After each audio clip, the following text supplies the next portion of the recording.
Fala meus queridos, tudo bom com vocês? Aqui quem tá falando é o professor Lucas Brendo. Bora começar mais uma aula de Sociologia. Bora continuar com o nosso conceito trabalhado sobre cultura, isso mesmo. Para continuar falando ainda daquele conceito que a gente estava trabalhando em sala de aula um tempo atrás, ok? Lembrando que na aula passada eu trabalhei com vocês acerca do conceito de cultura, só que eu trabalhei mais com uma perspectiva reflexiva, de uma espécie de conceito geral sobre o que poderia ser cultura, ok? Eu ainda não entrei no pensamento científico, sociológico acerca de cultura, ok? Nessa aula de hoje a gente vai entrar aí do pensamento científico e sociológico sobre cultura. A gente vai falar dos principais pensadores e suas principais teorias sobre cultura, tá? Principalmente para a sociologia. E para a aula de hoje, é claro, a gente vai entrar nos dos principais ramos da sociologia, que é a antropologia, ok? Então fiquem ligados porque essa aula de hoje ela vai ser importante para a gente entender um dos conceitos mais importantes da sociologia, que é cultura. Então bora lá. Bom, professor, como é que alguns desses pensadores viam a cultura, né? Para isso a gente vai ter que entrar aí na história da antropologia, tá bom? A antropologia ela é uma área da ciência social, né, da sociologia, que ela vai estudar mais especificamente as relações entre povos e culturas, ok? Ela vai se prender a tentar entender aspectos culturais das diferentes sociedades. Professor, então a antropologia estuda apenas cultura, né? Apenas o que as pessoas gostam de fazer? A cultura não é, como a gente falou na aula passada, por isso que a aula passada foi importante, né? Para se você não assistiu, vai lá, corre e assiste, porque na aula passada eu falei sobre o que pode ser cultura de forma geral, né? Pra gente refletir um pouco, tá? A cultura ela também não vai se prender apenas a aspectos de música, arte, dança. Ela é um conceito imaterial, tá bom? Ou seja, ela abrange todas as esferas sociais, abrange toda a sociedade, né? Porque para a sociedade ser sociedade, ela tem que ter cultura, tá bom? Então, toda esfera social, tá? Ela vai ter cultura. Todo tipo de relações sociais, ela vai ter cultura no meio, né? Tudo que envolve a sociedade tem cultura no meio, tá? A antropologia, ela não estuda só a cultura, ela estuda a sociedade em si. Porque para você entender a sociedade na sua complexidade, você tem que entender as relações sociais que permutam a essa sociedade. É muito fácil chegar para falar para vocês assim: vamos tentar entender como é que se dá as relações de professor e aluno dentro da sala de aula, né? Como é que se dá essa relação? Eu posso até falar, como é que se dá, como é que está mudando esse cenário, né? Como é que está se dando essa nova relação entre a pandemia, né, e o ensino? Como é que isso se transformou, né? E para isso a gente não vai entrar só em aspectos econômicos, financeiros, políticos. A gente também vai ter que entrar na cultura, sim.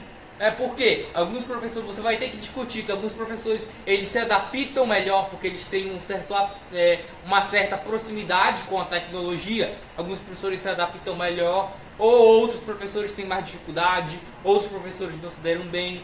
Alguns alunos, como vocês, não gostam, outros gostam. Isso são questões culturais e isso permuta diretamente a relação de vocês na sociedade, que é a educação de vocês, tá? A mesma coisa, né? Se você chega na sua casa, você tem uma educação onde sua mãe te ensina, né? Te dá aula, te proporciona uma educação de qualidade, você está tendo uma cultura, né? E essa cultura ela vai interferir diretamente na sua vida, né? Na sua vida e na sociedade de forma geral, porque você vai se formar, você vai virar um trabalhador, um professor, um engenheiro, um médico. Você vai começar a trabalhar e você vai começar a interagir em sociedade.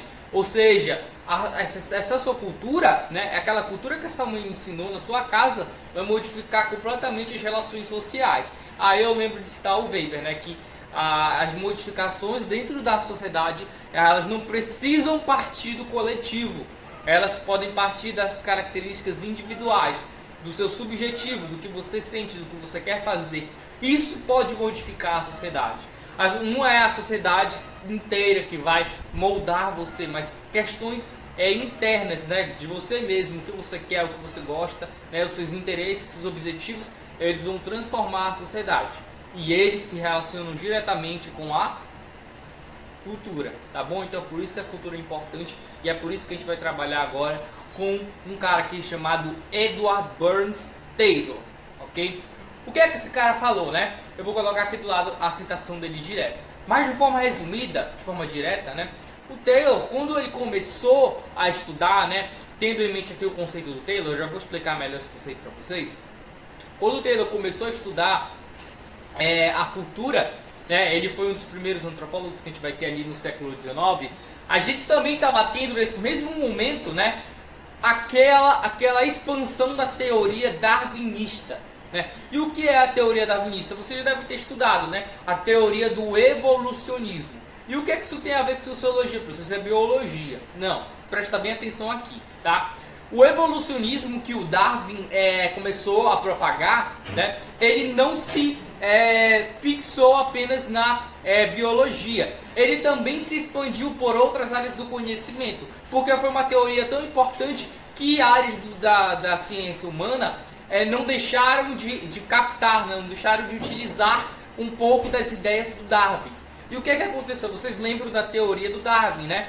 Do evolucionismo, tá? Eles pegaram o evolucionismo e criaram uma vertente chamada evolucionismo cultural, ou seja, que temos diferentes evoluções dentro da sociedade e da cultura, beleza? E o que isso tem a ver, professor?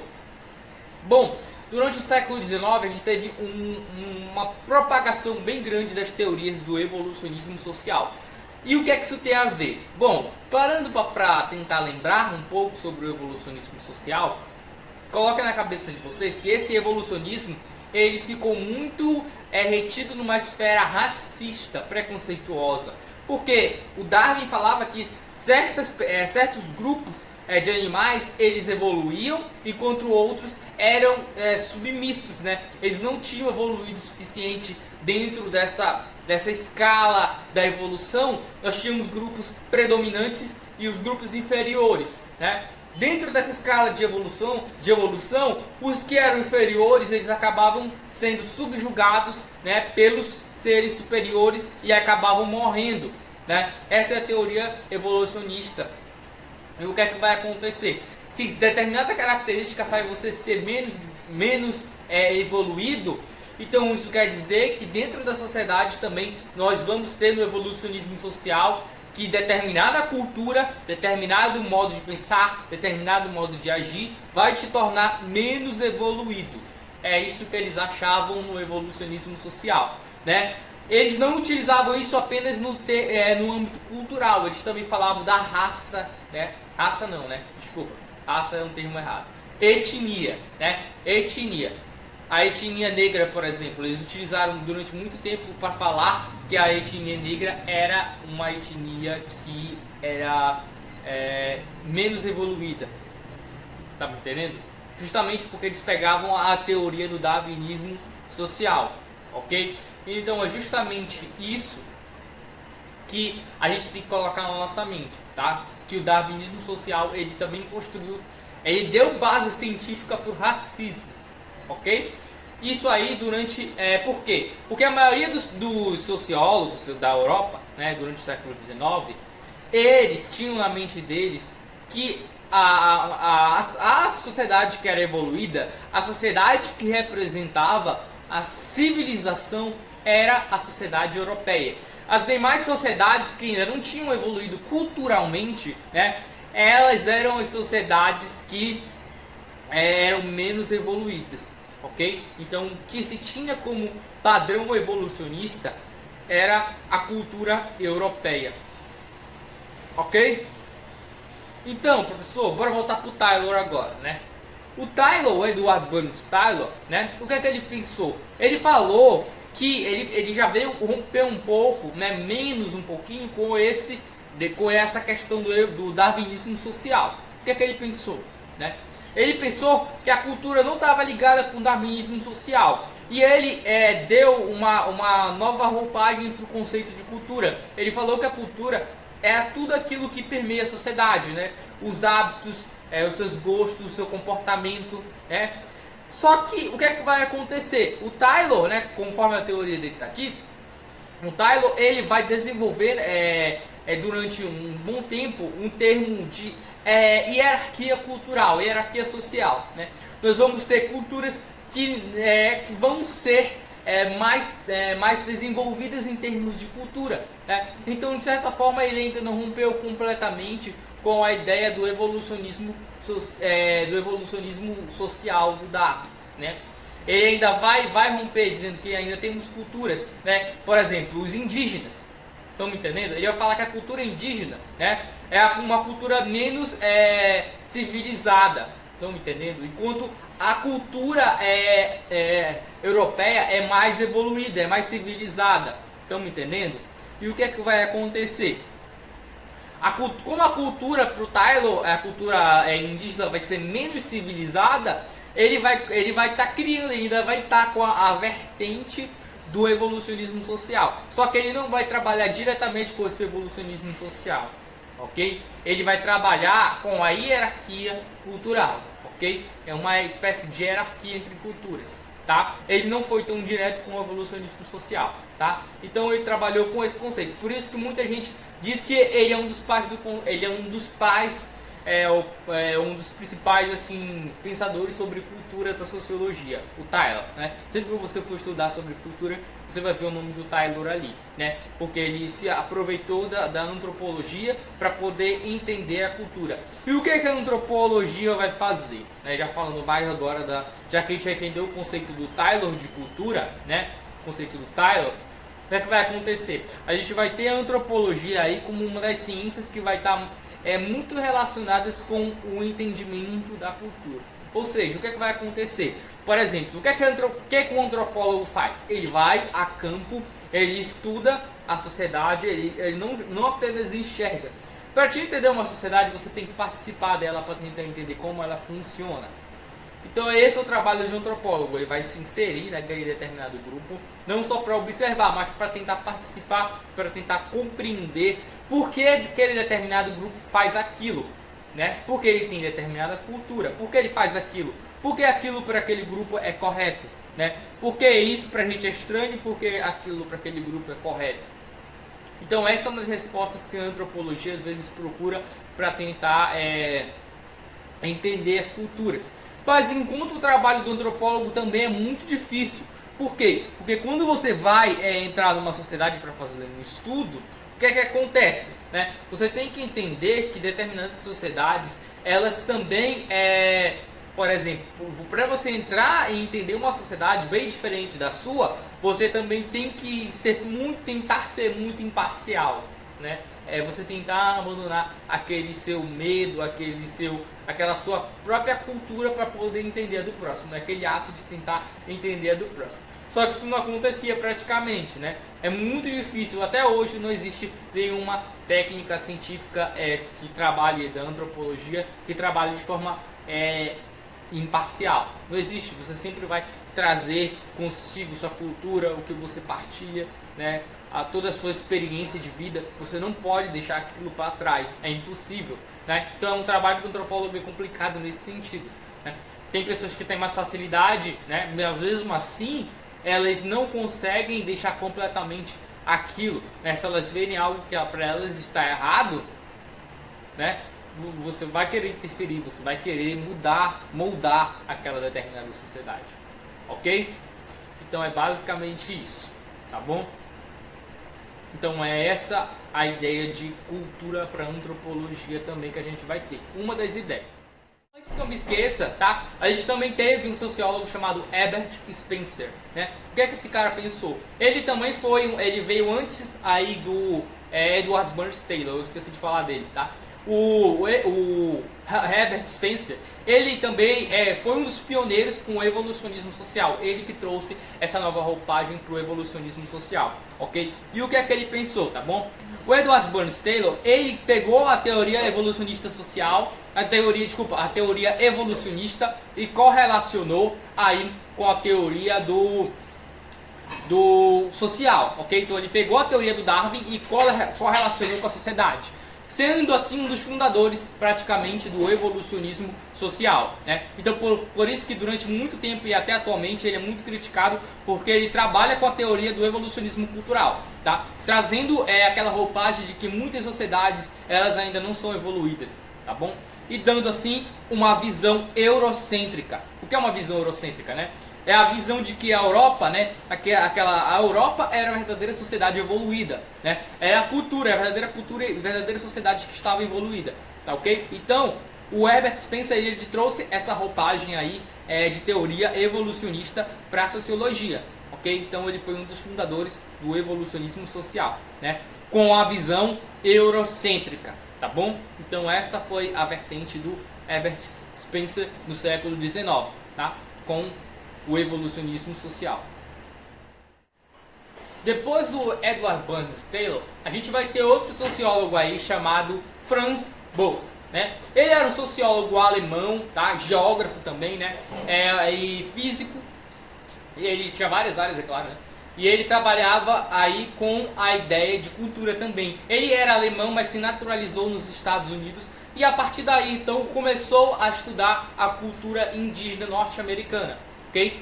Então o que é que vai acontecer? Ele já tentou se desvincular um pouco do evolucionismo cultural, do evolucionismo social, tá bom? E tentou também se desvincular da teoria do Taylor, quer dizer, tá? Que é a teoria de hierarquia social, né? Que ele trabalhava com a hierarquia entre as culturas, ok? Então ele pegou e tentou se desvincular disso. Ele trouxe uma visão menos eurocêntrica, né? E aí ele também relativizou o conceito de cultura, né? Ele falou que aquele conceito também não era absoluto. A gente não poderia determinar o que é cultura e que não é. Por quê? Porque a cultura, ela não tá, a gente não pode comparar sociedades.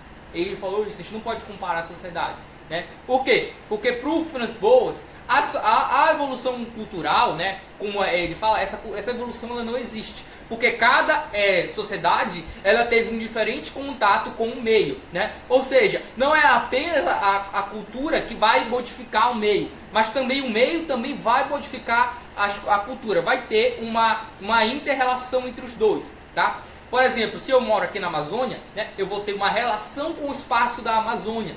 Ou seja, logo eu vou ter uma diferenciação de que quem vive na Europa. Tá me entendendo?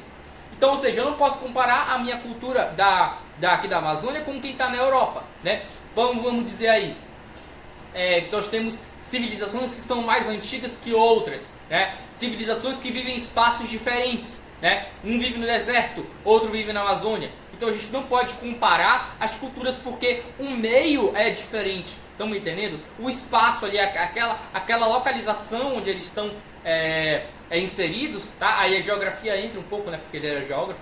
E o que é que vai acontecer? Ele entrou aí com essa modificação, né, e relativizou o termo de cultura. Então a gente não pode dizer que determinada cultura é assim, que determinada cultura é aquilo, é isso, não. A gente entende a cultura a partir do meio onde ela está inserido, tá bom? Então ele relativizou isso. A gente não pode colocar o termo como algo geral, que cultura é isso, pronto, acabou. Não, tá? Ele relativizou esse termo, beleza? Então o Franz Boas, ele trouxe essa mudança acerca de cultura, ok? Ele vai romper com esse paradigma aí, que era a ideia do relativismo, do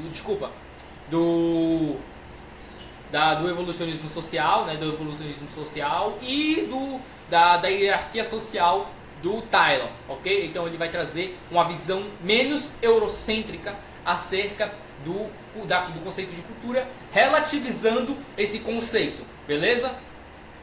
Então essa é a visão do Franz Boas. Não esquecendo de falar também que o Franz Boas, ele foi um dos pioneiros num tipo de método, né, num tipo de vertente de pensamento diferente do evolucionismo. A gente tinha o evolucionismo, mas aí o Franz Boas, ele vai ser um dos fundadores do estruturalismo, né, social, ou seja, ele vai ser um estruturalista. E o que é que isso quer dizer? O estruturalismo já enxergava diferente, né? Ele não via a cultura de forma geral, de forma generalizada. Para eles, para os estruturalistas, a cultura ela está mais relacionada com o meio, com a língua, né, com o estilo de vida que aquela população vive. Não está relacionado diretamente com aspectos de evolução, como anteriormente se tinha isso em mente, ok? Então esse estruturalismo ele traz uma nova vertente sobre o que pode ser considerado cultura, né? Relativizando esse conceito, tá bom? Então isso é o pensamento estruturalista. E junto com o estruturalismo, né, a gente vai ter também, que vai ser inaugurado ali pelo Franz Boas, a gente vai ter um cara chamado Levi-Strauss, né? Levi-Strauss, eu me chamo Levi-Strauss, tá? Esse cara, ele veio para cá pro Brasil, né? Lá por 1955, né? 1935, né? Ele veio para cá, pro Brasil, para estudar. Isso mesmo, né? Ele vai ser um dos nomes mais importantes também quando se fala em cultura. Esse cara é muito conhecido porque ele trouxe aí já uma nova visão sobre cultura. E ele também era um dos estruturalistas, ok? Ele também tinha essa visão estruturalista. E ele vai estudar basicamente com a visão estruturalista a sociedade do Brasil, tá bom? Ele via a cultura, né, de forma mais, não de forma mais relativizada, de uma forma mais um pouco diferente do Franz Boas. Por quê? Porque ele vai ver o termo cultura, ele vai relacionar o termo cultura, né, com a ideia de que não existe hierarquia, não existe diferença, né? A gente não pode colocar aí graus de hierarquização, né? Colocar graus de diferenças entre culturas, porque cada cultura, né? Cada cultura pertence a um ambiente diferente, né? As culturas, elas florescem por elas mesmas, é isso que ele vai falar, vou dar um conceito dele aqui, tá? A cultura, ela floresce para ela mesma, né? A cultura evolui com ela mesma. A gente não pode comparar a evolução cultural. É por isso que ele é estruturalista também, né? Ele vai falar que o pensamento ele não vai estar determinado com um conceito geral, e sim com um meio, né? A gente vai ter a cultura aqui, daquele espaço, daquele determinado ambiente, que não vai ser mais ou menos desenvolvida. A gente não, ele fala, não podemos hierarquizar a cultura. Nós temos diferentes culturas em diferentes espaços. Ok, então ele tem uma visão um pouco parecida com a do Franz Boas, só que ele já fala, né, que é impossível hierarquizar essa cultura, né? Para ele, né, esse pensamento, todo o pensamento darwinista social e a hierarquia do Taylor vai pro lixo, né? Isso não tem nada. Ele fala que a cultura ela é relativa e ela floresce junto com os outros, né? Ela evolui, tá bom? Ela floresce, mas ela acompanha o seu próprio ritmo. Ela não acompanha o ritmo europeu, o ritmo brasileiro, né? O ritmo, cada um evolui da forma que se acha melhor e da forma que aquela sociedade acha melhor, ok? Então é isso que a gente tem sobre o Levi-Strauss, ok? Bom, gente, a nossa aula acaba por aqui, ok? Espero que vocês tenham gostado da aula de hoje. A gente falou um pouco dos conceitos para esses autores aí sobre cultura, tá bom? Espero que tenha dado para entender um pouquinho, tá bom? E não se esqueçam de fazer o exercício e qualquer dúvida é só vocês chamarem, ok?